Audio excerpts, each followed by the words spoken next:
Hi there, my name is Anne, and in this video I'm going to be making a marker storage. Right now I have this one, and don't get me wrong, I really like this one. This one is from IKEA, but I do have some problems with it. For example, I already had to make some extra slots so that my pens would be organized better. And some of these slots are just too wide for the pens that I do have, and so they tend to fall over a lot. And the most important reason for me making another marker storage is recently I got a lot more pens and I want to be able to keep them in a nicer container than whatever the hell this is. So that's my reason for making another marker storage. I am heavily inspired by two people. The first one is Bailey J. I love her marker storage, or like copy case. I love watching her vlogs and just seeing that storage. Like the previous one was also amazing, and the one that she has now is also really cool. And the second person I am inspired by is My Life in a Bullet. She has a video in which she makes her own marker storage, and that's the one that I'm heavily inspired by. Like, my design is just basically her design. I really think hers is amazing, so I will leave those two in the description down below for if you want to check them out. So what I did for this video is plan a lot. I made a lot of notes. So I counted how many squares that I wanted, so like how many slots I would want for my markers. Then I made like notes of how many slots I could have, what the dimensions should be, and I ended up with this. I don't know if you can see it, but this is the one that I'm going to try to recreate. On the screen I will put a screenshot of my design with the dimensions that I will be using today. If you also want to recreate it, then there you go. But I do highly suggest that you make your own dimensions for this marker case, because it would fit your pens so much better than mine, because I'm referencing mine on the Ecoline brush pens and they are very short compared to other markers, so I really wanted the case to be able to fit these perfectly.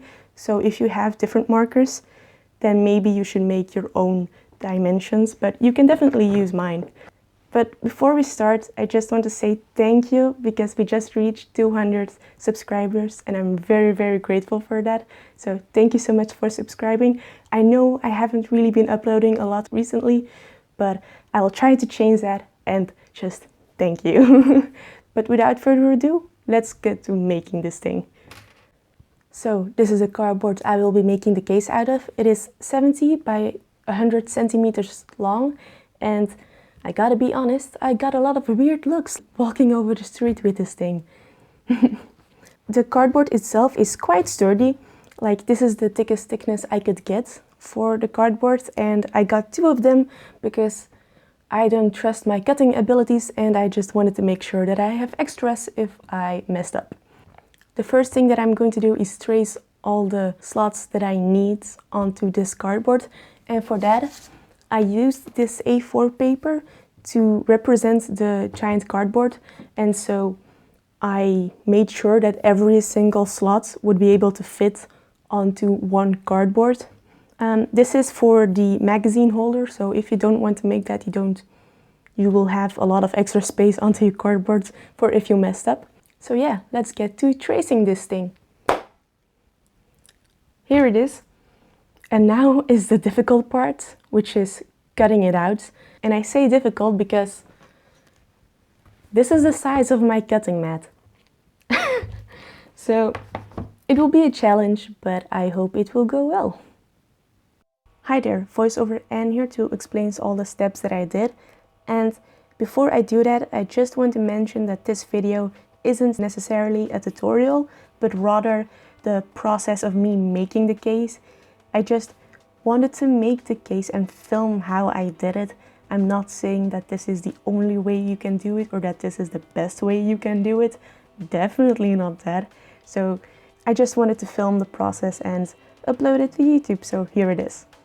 So before this project, I hadn't really used an X-Acto knife or like a utility knife to cut things this precisely, and I definitely had not cut such a thick cardboard.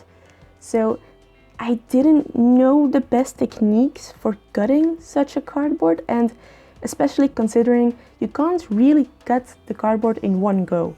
You have to make several passes before you've completely cut through it. And the best approach then would be to look it up. But I didn't. I wanted to figure it out on my own and experiment on my own. So instead, I tried different methods to see what would work best for me. And you can definitely see from the rough edges of my first few cuts that it didn't go so well. But I did figure it out after a while, so it worked eventually.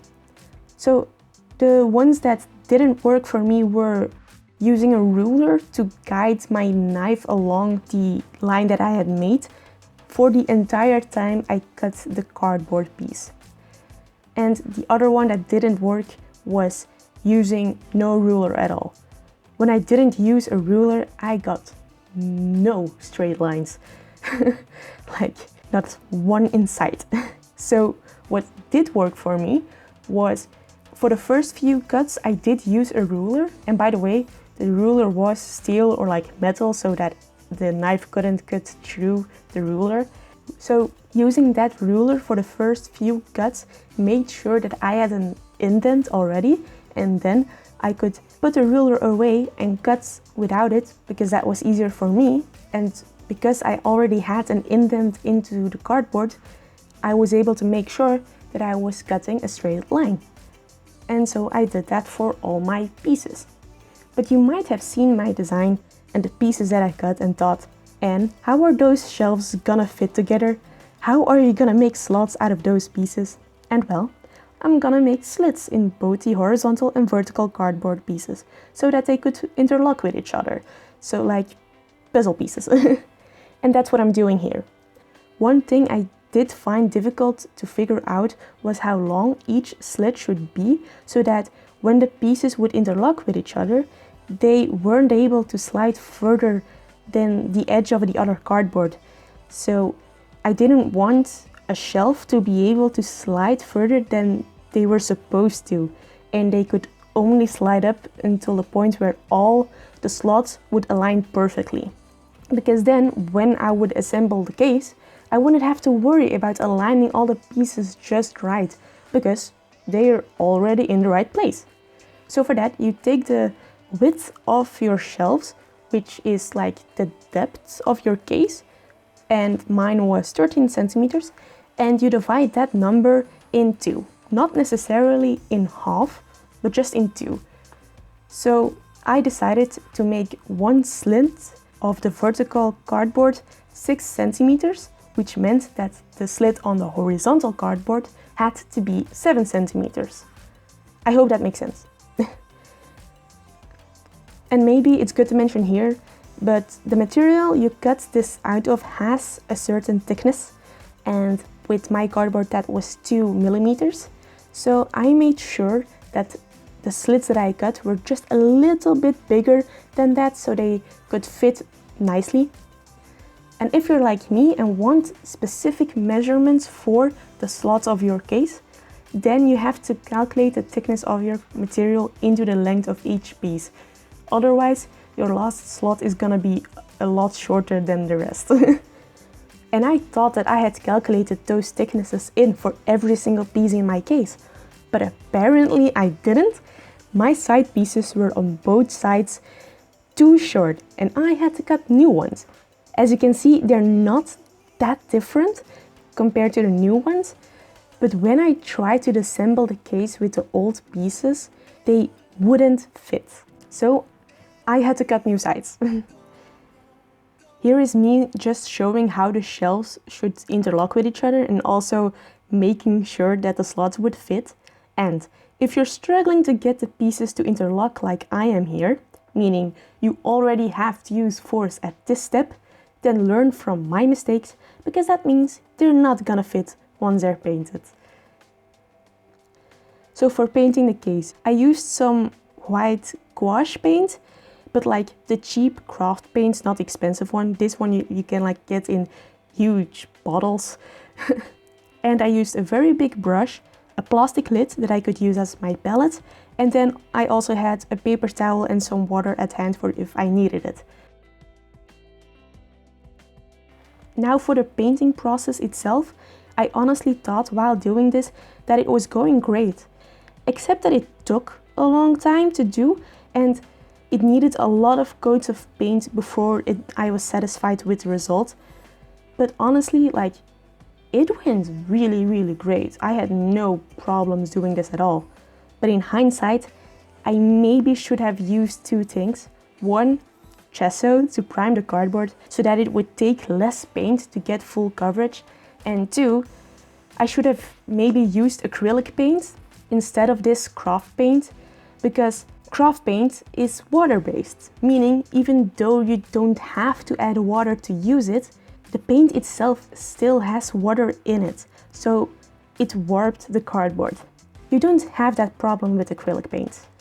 I knew this beforehand, but the reason I chose the craft paint is because it was the cheapest option. And in the end, yeah, I probably spent more time on it this way than if I used acrylics, but this way worked just fine. You can use craft paint. That big bottle of paint cost me 4 to 5 euros. Had I gone the acrylic route, I would have had to pay between 15 and 20 euros for the same amount of paint. So for me, spending less money but more time was the preferred option. And as I mentioned, after the paint had dried, the cardboard had warped, which isn't that great for gluing it. So I had to flatten the pieces. I did this by placing my pieces on some newspaper on the ground and then took some very heavy flat materials I could use as weights for on top of the cardboard. Those expensive textbooks that I had to buy for uni but only got to use like one time surely came in handy right now. This was the first part of the cardboard that I flattened, and here is a picture of other pieces I flattened.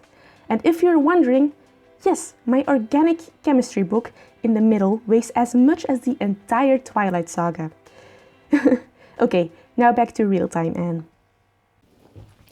Okay, so I was able to flatten the boards pretty nicely, and as you can see, I didn't really paint some of the boards really well because this is going to be the back side of the case, and like this is the outside, so it's painted nicely white, but the inside you're not gonna see because they're gonna be covered by pens, so why bother putting that much effort into making this side nice when you're not even gonna see it? Like, same for the bottom piece, not exactly pretty nicely painted, and it doesn't matter.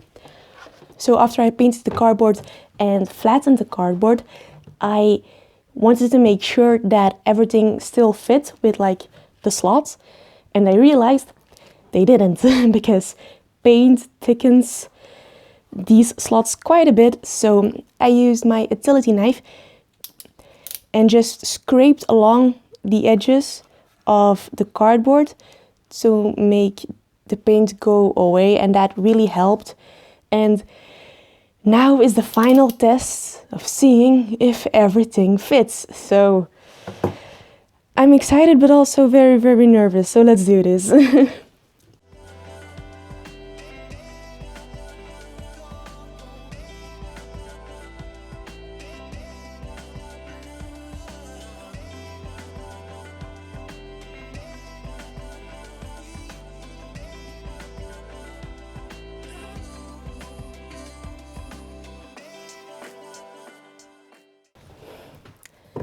Guys, look, and yeah, I can't put the top one on because it needs to be supported between those two.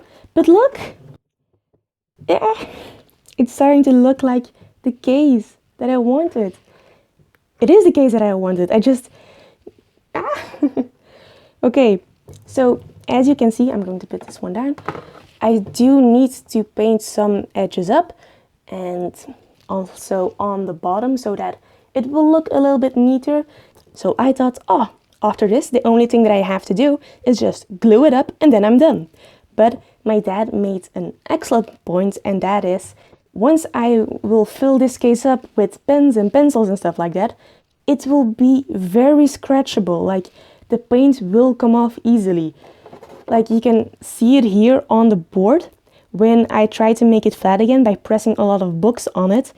the books left an imprint. And obviously I don't want that to happen to my entire case, so I have to varnish it. So that's another hurdle that I have to figure out. So let's continue. Okay, so a change of location for the varnishing, because previously I was doing this project inside of my room, but there's no way I'm going to be using varnish inside of a closed room late at night. That's just asking for problems. So I changed locations, and please bear with me, I have never varnished something before. I also don't know what kind of varnish this is. I just asked my dad, hey, what kind of varnish should I use? And he gave me this, saying that it would work. So I'm gonna trust my dad and use this. As you can see, the varnish is very old, but my dad assured that it would be fine. So I mixed this up, by the way, beforehand. That feels like way too much. Can you tell that I'm not really sure what I'm doing? Because I'm really not sure what I'm doing. I don't know why I filmed this entire process, because you're basically watching me paint a clear layer onto the pieces. Like, you can't see anything happening. So the only thing that I want to say here is the varnish has different levels of dryness. So it would take 24 hours for the varnish to be completely hard, but it would only take 30 minutes before the varnish wouldn't stick anymore. So after 30 minutes, I was able to paint the other side and let it dry completely overnight. And also, I really didn't know what I was doing, and it turned out just fine. So if you're afraid of varnish, don't be. Like, if it worked for me, it's gonna work for you. Okay, so the varnish has had time to dry, and honestly, I'm really happy with this. Like, listen. It's solid hard, and oh yeah, so the varnish works great, and I'm at the final step, which is gluing this thing together. So I'm going to assemble it, and I don't think that I'm going to glue these slots together, because I think they will work just fine without the glue. I'm just going to attach like the pieces to the back of the board, and yeah, let's hope this works. About the gluing, just like the entire process before, this came with some unexpected difficulties / hurdles that were quite a surprise. One, when I tested the glue I wanted to use for this project on some test pieces, it worked really great. Except that test piece was without varnish, because I didn't thought that I would need varnish. But now the glue wouldn't stick.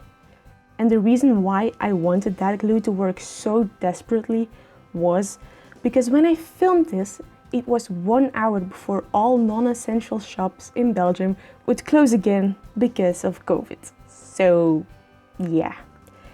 But considering the glue didn't work, I had to go and buy some glue first, and fast. With the help of the newly acquired glue and a very heavy book to make sure the pieces were flat when I glued them together, I glued every single piece together one by one, taking it one at a time. First I glued the bottom piece and the back piece together, and then the sides, so I had most of the frame, and that was important for me, so that way I could be certain that when I put the shelves in later, they stood straight and the slots wouldn't be crooked. And as I mentioned, the horizontal shelves were put in with glue to the back piece, and for that I used a pencil to mark the place where the shelves needed to go, because the way the glue that I used worked was with a drying time. So I had to glue both the backside and the shelves, wait until it was dry before I could press the shelves onto the backboard, which meant I needed to know where I was gonna place the shelves in my case. So I used a pencil. And lastly, I glued the top two shelves in place. The first one that rests on top of the vertical shelves was easy enough, no problem. But the top piece I should have done differently, because it rests onto the back side, but is supported between the two sides of the case, which in retrospect is such a dumb way to cut this, because it's really difficult to glue it. And as you can see, I put some things onto that upper shelf just so that I could have a little bit help and it would work as support for that shelf while gluing it together, so that I didn't have to worry about it falling down. And then I was done with gluing. To say I was unproportionally excited and really emotional when I was finally done is an understatement.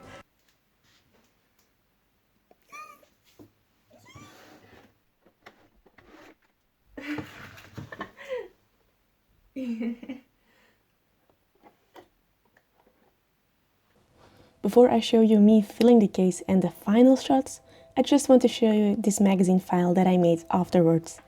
I wanted to make this because I like having different notebooks on my desk ready for whenever I need them.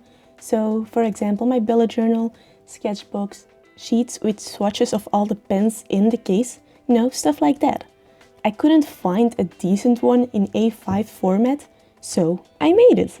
And if you're afraid of making a big case like that, I highly suggest doing this one first, because it's way easier and requires less effort than the case. But now, let's get to the final step, which is filling the case. I must say, I'm really happy with how this turned out. It's way better than I ever imagined. Is it perfect? No, but that doesn't really matter, because once you fill the case, they disappear. And the reason why I'm such a big fan of the end result is, one, I spent 12 euros maybe on this, and most of that cost is the glue that I had to buy last minute. And two, I still have a lot of slots over, and some that are filled aren't even that full, which means I have lots of space to grow. Which is insane, because this storage solution with the magazine file with it takes up less space than my previous one from IKEA. So, this was my video of making my own marker case. I hope you liked watching it. If you want to recreate this, I've made a Twitter post of pictures with all the dimensions that you will need for that, and I've linked it down below. Pictures of the case are also on there, as well as on my Instagram, but that's all for now. If you've liked this video, please give it a like. If you want to watch more of me, please consider subscribing. So that's all for now. Thanks again for watching, and I hope I will see you in the next video. Bye!